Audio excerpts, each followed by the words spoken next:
Dios no hizo el mundo, lo hicieron los albañiles.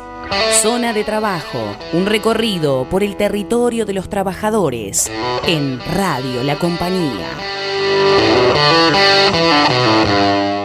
Seguimos en Zona de Trabajo, Relatos del Bicentenario. Hoy es 4 de abril, ya son 17 años, si no recuerdo mal, del asesinato de Carlos Fuentealba en Neuquén, el docente que fue brutalmente reprimido y asesinado por la policía de Sovich en Neuquén, sí, el 4 de abril de 2007. Y además hoy hubo un paro docente, Carlos.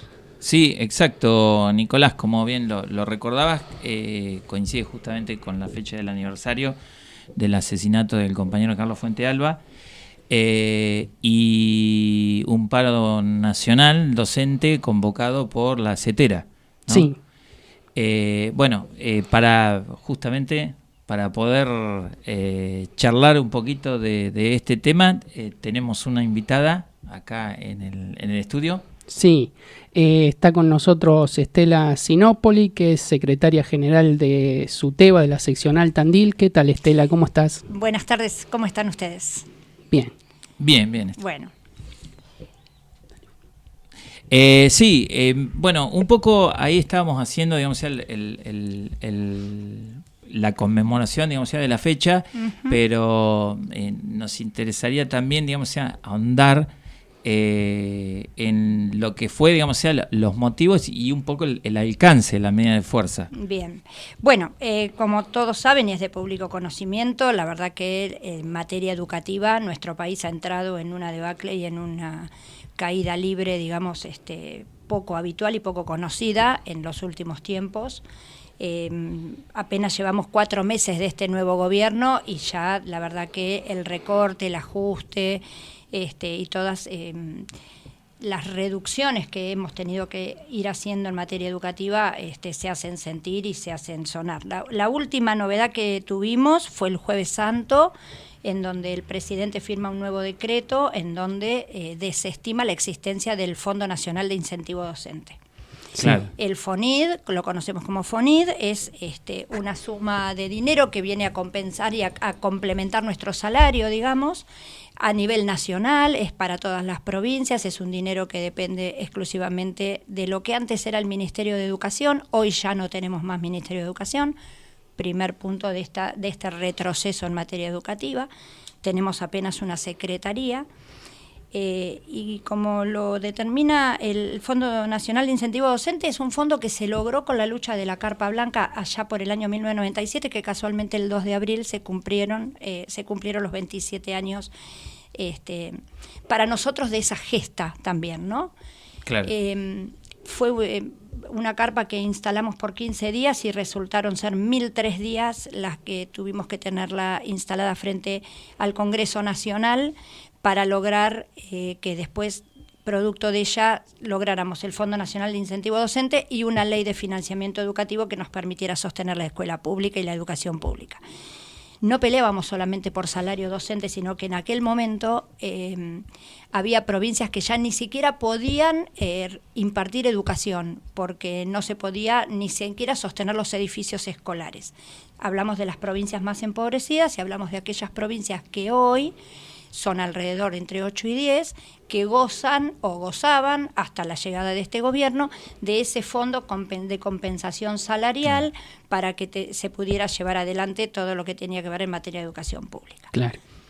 Dicho todo esto, bueno, la verdad que no contamos más con el FONID a partir del jueves, no contamos con el presupuesto educativo como corresponde, ha habido un recorte brutal, nos hemos quedado sin programas educativos como por ejemplo Quinta Hora, que se empezaban a generalizar en aquellas escuelas donde todavía no se había implementado, solamente quedan sosteniéndose las que se implementaron el año pasado, lo mismo pasa con las jornadas completas, lo mismo está pasando con los comedores escolares, lo mismo va a pasar con el FINES, que es un programa educativo también innovador, digamos, para la provincia de Buenos Aires y para el resto del país que pueden trabajar en ese sentido, para aquellas personas adultas y adultos que no han podido terminar su educación pública o su escuela, Claro, sí. que puedan tomarse de ese programa para tener una terminalidad acorde a lo que determina después el mercado de trabajo, ¿no es cierto?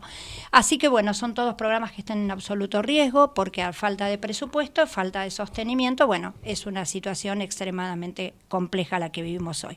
Hoy lo escuchaba Daniel Filmus a la mañana justamente por esto del paro que llevamos adelante hoy, porque bueno, a esto que se le sumó también este fin de semana, que el gobierno nacional decide dejar de mandar las partidas presupuestarias que deriva el ANSES para sostener las cajas jubilatorias provinciales que no fueron transferidas allá por el año 95-96 durante los gobiernos del señor Riojano, de Patillas Grandes, que me da poca impresión nombrarlo. Y que afecta nada más ni nada menos que a 13 provincias. Exactamente, sí, ¿no? Son las 13 provincias que en aquel momento resistimos no perder nuestras cajas propias. Cuando digo resistimos, digo porque tuvimos fuertes luchas en la calle y fuertes luchas frente a, digamos que no es la primera vez que nos encontramos con elementos represivos del otro lado pretendiendo hacernos dirimir en nuestros objetivos, digamos, ¿no? Pero ni aún así han podido, y nosotros en Provincia de Buenos Aires, por ejemplo,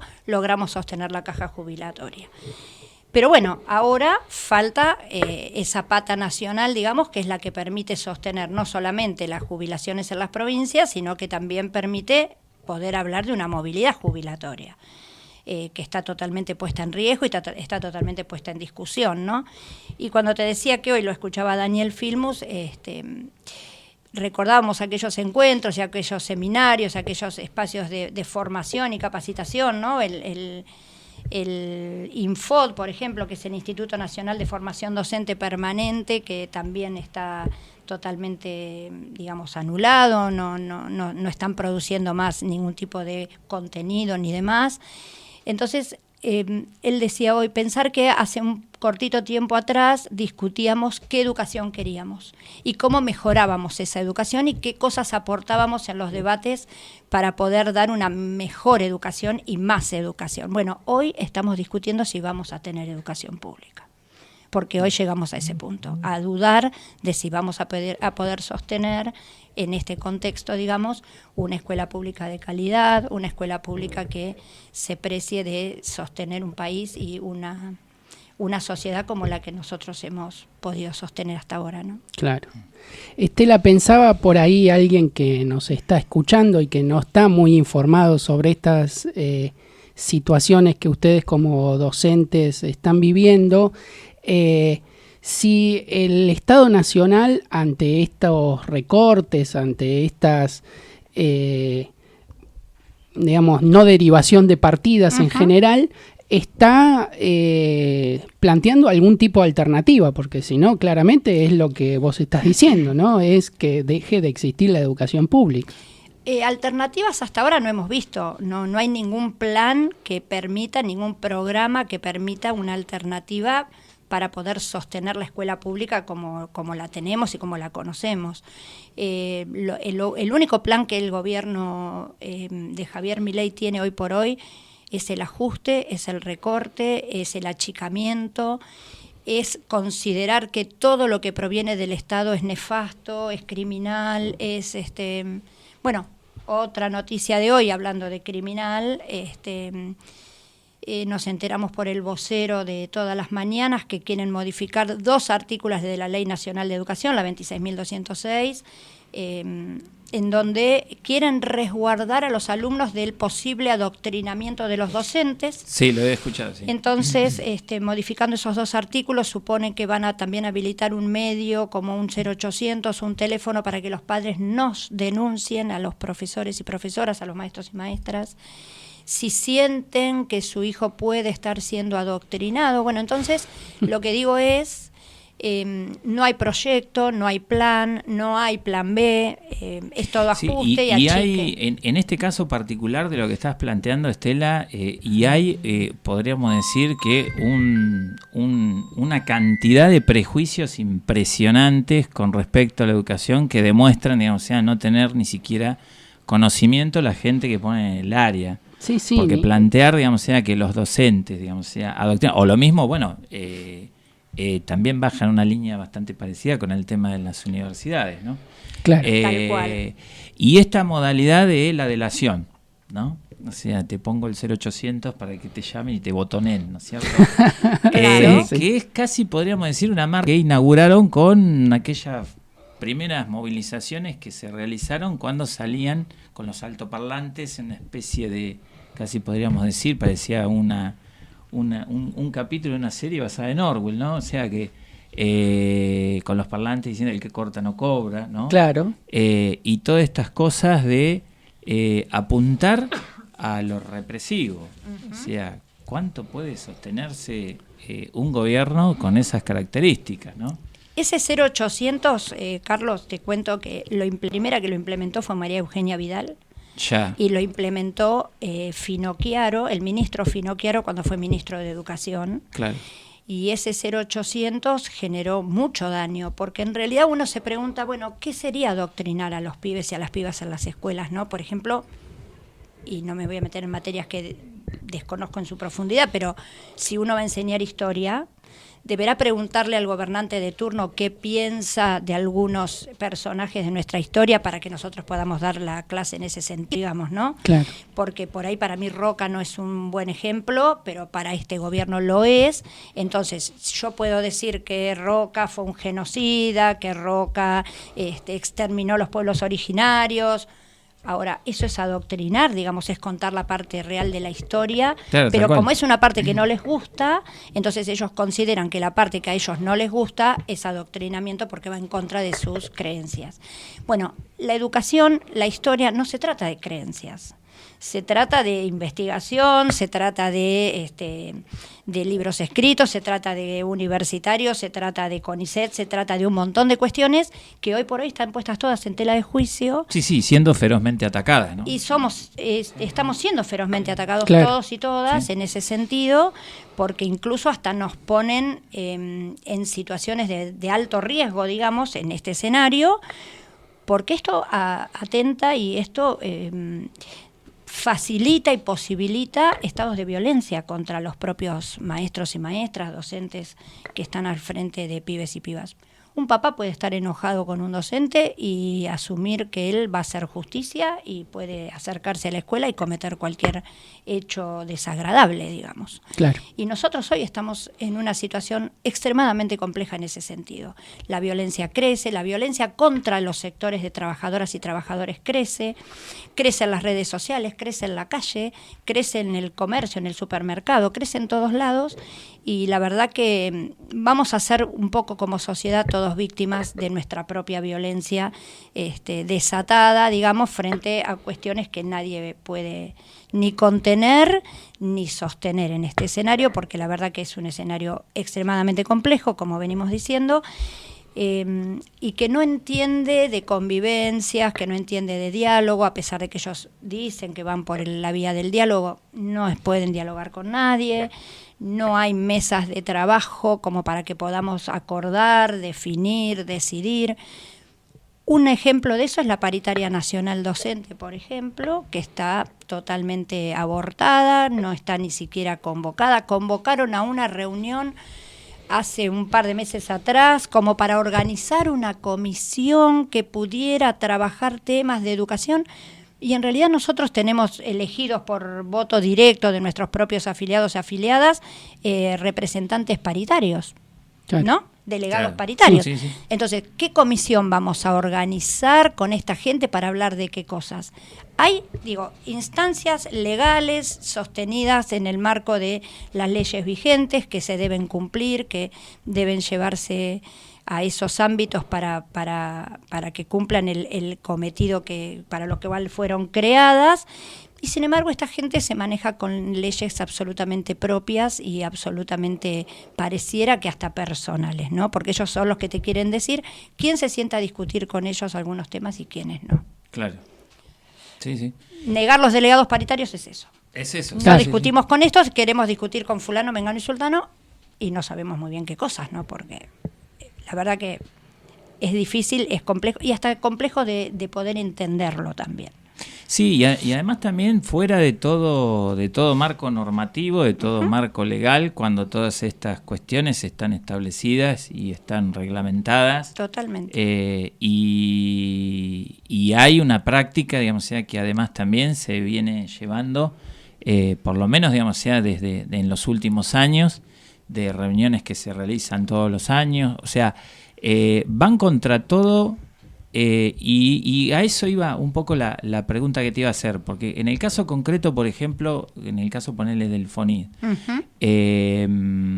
ustedes, digamos, sea como gremio, como CETERA, digamos, sea, han llevado adelante una judicialización. Sí, del claro, tema. nosotros presentamos un recurso en la justicia, digo porque... ¿Cómo viene eso? Bueno, como viene la justicia, digamos, algunos jueces lo toman, lo trabajan, eso va pasando de instancia a instancia, otro te lo duerme.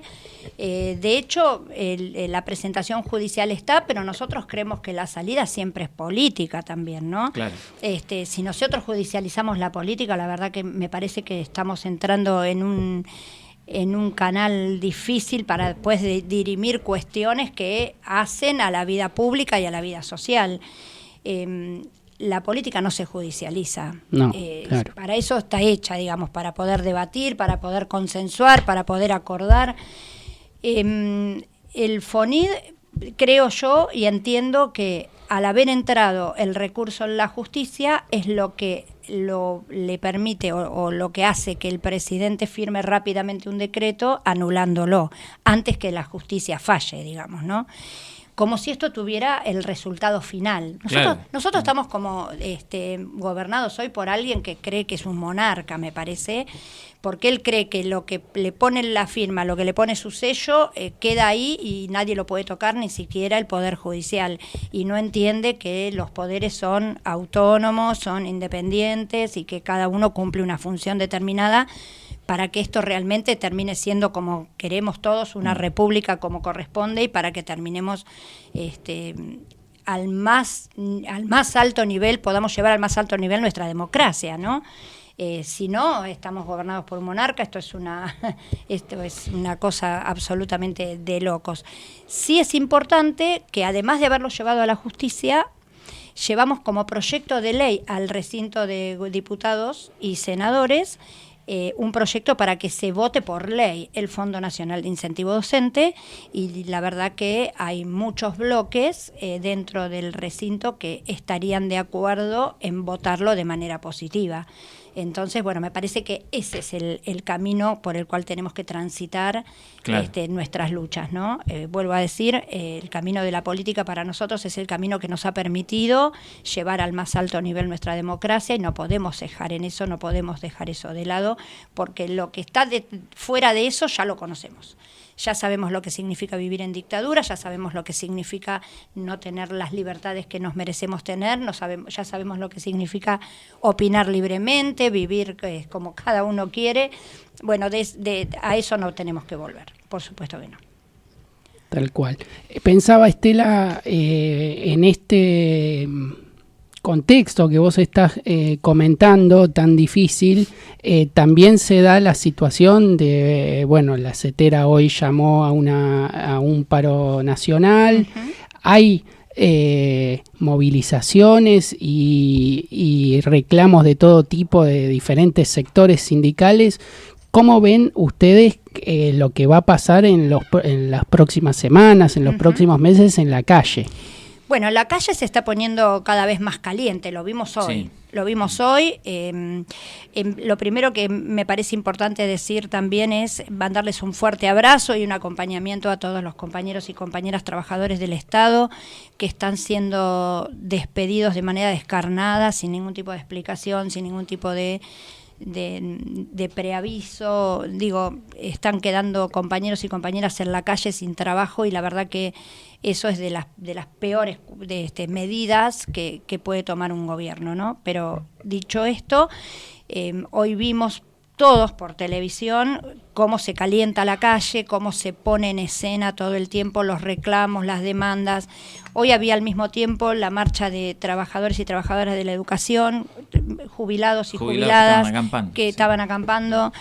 Bueno, los trabajadores del Estado que ayer tuvieron ese intento de entrar a las dependencias de trabajo, en algunos lugares lo lograron, pero que se encontraron con todos sus espacios laborales militarizados, cosa que hacía años que nosotros no veíamos un escenario como tal y tan lamentable, ¿no? Tan triste.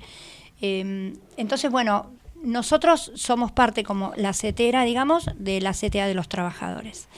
Dentro de esa central de trabajadores tuvimos un plenario hace unos 10 días más o menos atrás y por supuesto que votamos mandatar a nuestra conducción para que en la máxima unidad que se puedan discutir y se puedan llevar adelante todas las medidas de fuerza que sean necesarias para ver si podemos por lo menos parar un poco estas avanzadas y estas vulneración de derechos permanentes que está propiciando el gobierno nacional. Bueno, cuando hablamos de la máxima unidad posible, hablamos de todos los sectores y hablamos de otros gremios y de otros sindicatos, que bueno, que internamente tendrán sus propios debates, sus propias discusiones, tendrán sus propias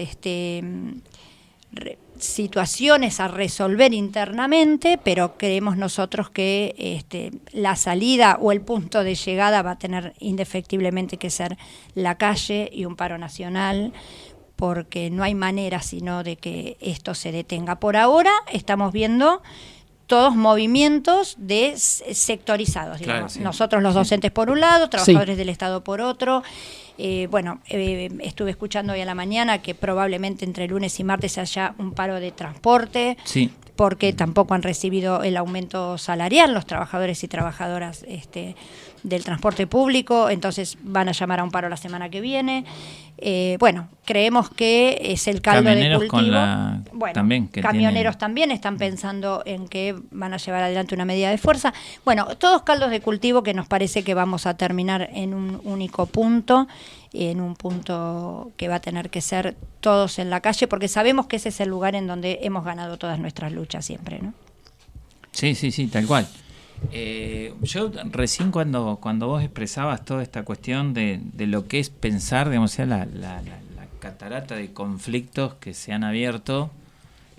Todos los frentes están abiertos. Todos los frentes, verdaderamente. Al mismo tiempo.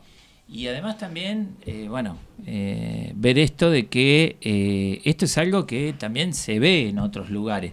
En el caso particular vos hacías referencia a ese congreso, digamos, de la CTA de los trabajadores, en donde, digamos, resolvieron esta cuestión de poder transitar en la mayor unidad posible, buscar, digamos, las medidas que se puedan consensuar entre todas las organizaciones. Exacto. En esa reunión hubo representación que vino de afuera, que eran... Sí. Bueno, en el caso, por ejemplo, de los representantes sindicales que son de afuera y que ven esto, ¿qué opinaban? En principio tuvimos la representación de más de 32 personas, digamos, responsables de movimientos sindicales internacionales, incluido uno de los Estados Unidos, después había de España, de Francia, de Alemania, de Sudamérica, de casi todos los países, o sea, una buena representación internacional. Lo primero que les pasa es que no pueden creer que a la Argentina le haya pasado esto. Claro. Es como raro, ¿no? Ellos siempre creían que la Argentina era el país del mundo que por las características que nosotros tan particulares tenemos íbamos a ser justo el punto ese en donde marcáramos la diferencia con el resto del mundo. Bueno, no sucedió. No somos eso. Claro. Tristemente no lo somos. Caímos en un lugar harto difícil. La verdad que lo más importante de esa presencia fue, por supuesto, el acompañamiento, también fue el poder trasladar, porque yo no sé si ustedes se acuerdan, pero aquel 24 de enero que hicimos el paro nacional, ese paro nacional se reflejó Sí, en un en montón muchos de lugares en distintos países del mundo, ¿no? Sí. Las comunidades argentinas en el mundo se manifestaron en esos lugares y acompañó mucha comunidad. Por ejemplo, en Francia hubo una gran movida del pueblo francés en apoyo a la Argentina y a lo que se estaba viviendo en ese momento. La verdad que ellos en principio acompañan y abrazan fuertemente al pueblo argentino, nos hicieron saber eso, y también acompañan y llevan todos nuestros reclamos a las determinadas entidades internacionales, que para nosotros no es menor. La OIT es una organización internacional del trabajo, que es una de las expresiones más fuertes en donde se va a llevar el planteo de todos los derechos laborales que se vienen cercenando en todos los diferentes sectores, y también en la Internacional de la Educación. La Internacional de la Educación lleva hoy a la OIT, por ejemplo, el problema y la gran cuestión de la educación en la Argentina, del gran desfinanciamiento que hay en el sector, y también de las políticas de este gobierno, que no vienen a otra cosa más que amedrentar, a leccionar, si se quiere, y a poner al pueblo argentino entre las cuerdas. Así que bueno, me parece importante que a nivel internacional también tengamos esa cadena de transmisión en donde el mundo se entere que en la Argentina están pasando cosas, y están pasando cosas de las que no nos gustan que pasen. Tal cual. Sí, la verdad es que pensaba mientras te escuchaba recién, Estela, que también es importante entender que lo que nos está pasando repercute a nivel mundial, ¿no? Porque está pasando en un contexto donde personajes como Javier Milei, por así decirlo, aparecen por todas partes, ¿no? Y eso no es algo que nos preocupe solamente a nosotros, sino que a todos los trabajadores en todo el mundo. Exacto. Bueno, es un poco no quiero decir payaso porque no me gusta el término, digo, y por no faltarle el respeto a los payasos, pero es un poco el bufón, digamos, de muchos de los países que lo ponen o lo imitan, lo ponen en primera plana en algunos canales de televisión en Europa, por ejemplo, se ríen mucho de él. Riéndose de él, se ríen mucho de nosotros, obviamente. También, sí. Porque nos ha tocado esto, o nos ha pasado esto, pero también creo que es una manera también de mostrar a sus propias comunidades, a sus propias sociedades, los riesgos que se corren cuando uno deposita la confianza, ¿no?, del destino de la vida de un país y de sus ciudadanos en esta locura que hoy conocemos como anarcocapitalismo, que no es otra cosa ni más ni menos como lo que dijo el gobernador de la provincia de Buenos Aires. El anarcocapitalismo es una pantalla para darle lugar al narcocapitalismo, porque aquellos lugares donde el Estado se retira es donde el narco empieza a accionar y empieza a tener mucho más protagonismo en la sociedad, ¿no? Entonces, transformar a nuestras sociedades en sociedades narcotizadas, en sociedades totalmente atravesadas por el narcotráfico, me parece que una de las herramientas y de los puentes para llegar a eso es un gobierno como el que tenemos hoy. Sí, tal cual. Con lo que estás diciendo, pienso nomás en todo la impronta, digamos, que le están dando a la problemática en Rosario, a la forma en que el gobierno nacional pretende, digamos, encarar, digamos, el tema.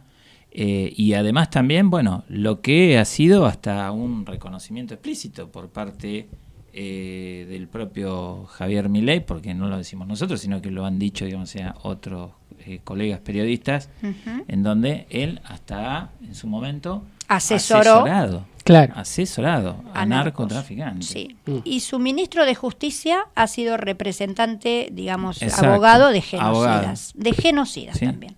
De narcotraficantes y de genocidas. Con lo cual eso nos da una pintura, digamos, de quienes nos gobiernan, ¿no? Sí. La verdad que moralmente, digamos, su condición, digamos, está a la vista de todo el que la quiera ver, ¿no? Totalmente. Tal cual. Eso, ¿no? Totalmente.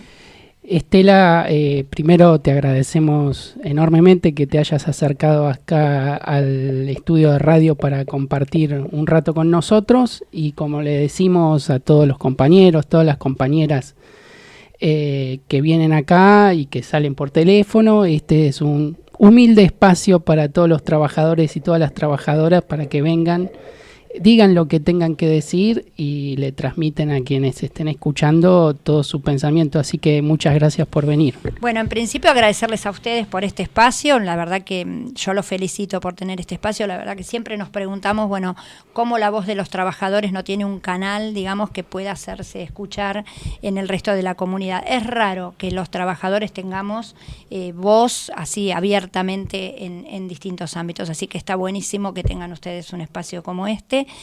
Y no me quiero despedir de ustedes sin recordar profundamente y con mucho afecto a nuestro compañero Carlos Fuentealba. Hoy hace 17 años que, como bien dijeron ustedes al principio, la policía de Sovich, y en un cruento ataque represivo de una protesta docente, fue deliberadamente asesinado con un tiro en la cabeza. Así que queremos recordarlo, queremos recordar la lucha de su familia, la lucha de la CETERA por buscar justicia. Todavía no se ha hecho justicia completa, faltan los responsables políticos de que sean encarcelados como corresponde. Sovich es uno de los que mandó a reprimir en ese puente aquel 4 de abril de 2007, así que bueno, mandarles un abrazo enorme a su familia y por supuesto a toda la comunidad educativa de Tandil.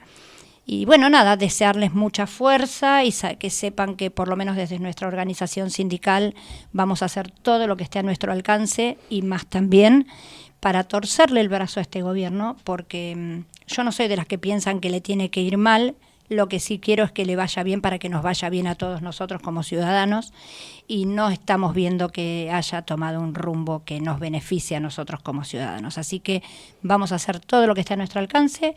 Más también estaremos en la calle y estaremos en todos los lugares donde tengamos que estar para reclamar lo que por derecho nos hemos ganado con mucha lucha, con mucho esfuerzo y con muchos compañeros y compañeras que también han dejado la vida y han dejado a través de la militancia mucho para que nosotros tengamos la escuela pública, la educación pública que nos merecemos tener y que hemos sabido tener en este país. Así que vamos por eso y vamos por más y mejor escuela pública. Muchas gracias. Muchas gracias, Estela. Gracias a ustedes. Escuchaban a Estela Sinopoli, secretaria general de SUTEBA, la seccional de Tandil. Vamos a escuchar un poquitito de música y ya venimos para despedirnos.